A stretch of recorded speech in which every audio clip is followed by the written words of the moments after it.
Hey there and welcome to Matt's Garage. Today I'm building custom CV axles and I want to show you guys how to properly splice axles together so that they'll never break and they'll never fail. I have a very unique approach to this that you probably have not seen before, and I'm telling you right now, if you're watching this video, it was successful because I'm going to torture test these axles before publishing the video. So if they fail, I'm just not going to publish this video. Okay, now the plan is to just seal everything up so I don't ruin the boots, so I don't burn any holes in them or anything. So I'm going to wrap a layer of garbage bags around everything and then just cover everything in masking tape. And I've got those all sealed up and just knocked those, they're like a sealing ring to help it seal to the hub better. I just want to cut this off and grind it down nice and smooth, and I think with this step in there, that's going to work out just perfect because those, as you can see, still have a bit of a lip on them. So I think that'll help to align it on there. I'll have to get one cut off before I can totally see how that's going to fit up.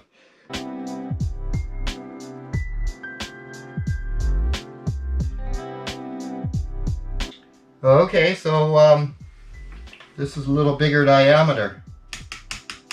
Trying to ascertain how thick that might be there. Okay, well I'm going to grind this a little bit, guys. Here's where I'm at with that. I got that pretty well flush. I left a little bit there and I actually took my sanding block and used that to make sure it was a true surface.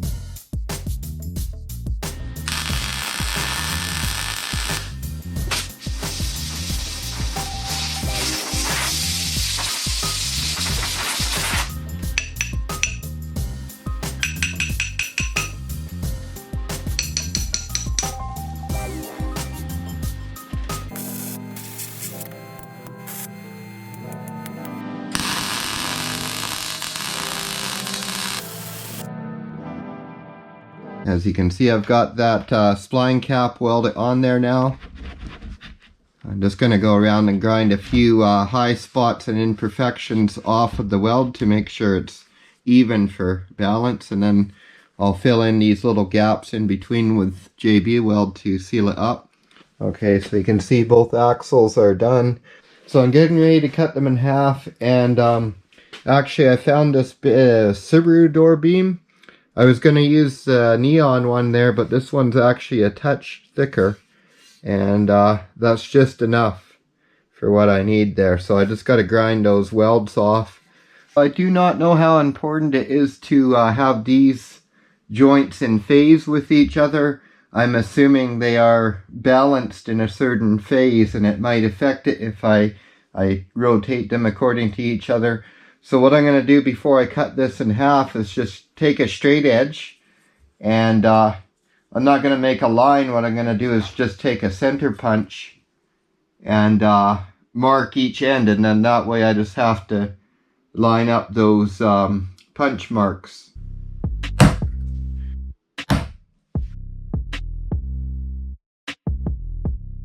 Okay, and there we go. Now that we have the two pieces, what we're going to do is assemble them in the car and run them past each other like this.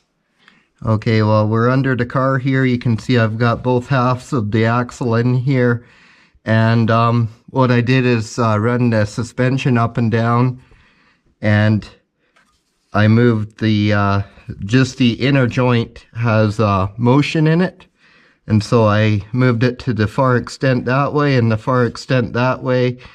And being that it only moves about half that amount through the suspension travel, I put it right in the center of that so that when it's at ride height, basically the joint there will be centered up in itself, which will be the strongest way for it to be running. I've done quite a bit since the last clip, and you can see I have all these beveled on the ends now. I've stripped all the coating off, and they're pretty much ready to go together. Another thing I did is while I had these installed in the car, I rotated them in there, and basically it's pretty low tech, but I held a Sharpie firmly against one of the suspension points so that it was fixed, and basically adjusted the tip of it until it just would contact, and I'm sure you can't even see it on camera, but there's a faint Sharpie line right there, so that indicates that would be the high spot, and it's not out by very much, but I'm trying to be as fussy as possible here, so I went ahead and went 180 degrees and just added some weld bead in there to add a little counterweight, and also adds a little strength. So I did that on both of them. You can see right here I have a glob of weld there and there. Now the other thing I'm going to do here, this is my sleeve. And you can see that looks a bit different than how most people do it. I put these 4 notches, or 1 inch long each. And so now that's going to slide over that splice. And then I'm going to take a grinder and score into the axle. And then weld up each slot, of course. That is normally the fail point on spliced axles. They will crack right next to the weld. The metal basically gets fatigue, and that's what happens. So we're going to do it this way, and I think that's going to be the key to my success. I'm not going to do any welds in between here. I'm just going to put some JB weld around it to seal it, just like I'm doing with those little areas there. Here it is set up, ready to weld. I just took a couple pieces of 1/2 inch angle iron and some old hose clamps, and that aligns it really nicely. And then I made sure I lined up those center punch marks that I made. I am going to preheat this a little.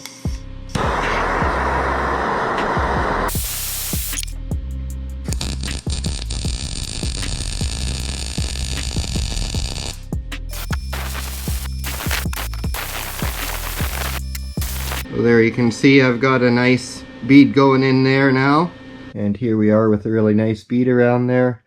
And I just got to grind it down flush and slide the sleeve over. I don't have a dial indicator or anything like that, but I do have the V-blocks from my press.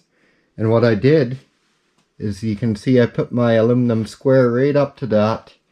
And I can rotate it in there, and it doesn't move at all to the square, so it is perfectly true.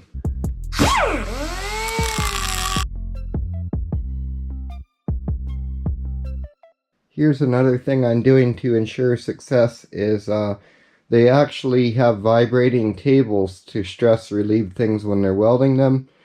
So I just set up my my old wood router, ironically, since I'm using a router table. But this is modified for metal work, and I just put a drill bit in it actually, and then taped another drill bit to the side of it. I just have it running on low speed, but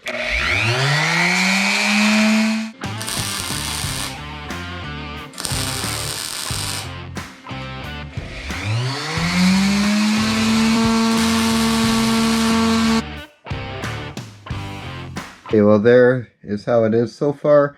Of course, I'm going to fill that in. I didn't plan on the second little tack there, but the ends kind of hung up after the initial tack, so what I did is put a hose clamp around it and add that tack.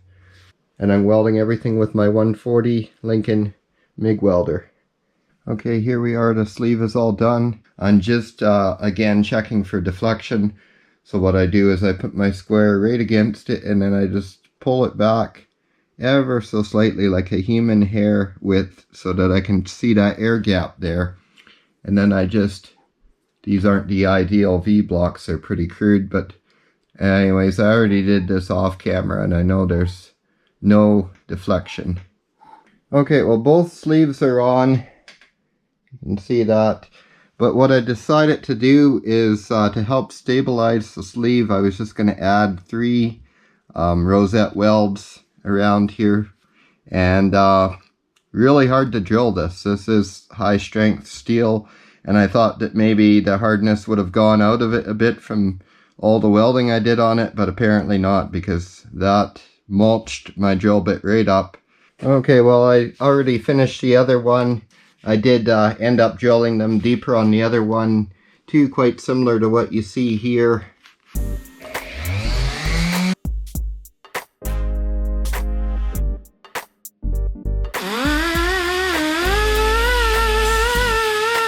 Here we go. I just got the JB weld on there. Of course, I mixed way too much, but it turned out really nice. Okay, so here are the axles. Just a little update here. I've got both axles in. You can see really nice angle and everything on that. I know the lighting's not very good there. Hey, Pete. And then over here, I got that one in.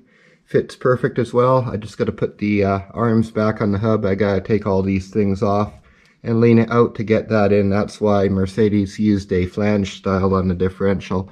This is a lot more work to change the axles now, but also stronger and simpler. So okay, well, it's 100% done. I got the wheels on. I'm ready to let the jacks down and go for a little drive. So they'll sit about level when the car's down on the ground. Okay guys, as you can see, I'm in the car going out for test drive. Okay guys, it looks like my axle splice was successful. I just got back from a good test drive. Everything ran really smooth, and I'm gonna call it a win. So I hope you found this video helpful and informative. Thanks a lot for watching Matt's Garage. Don't forget to like and subscribe, and have yourself a great day.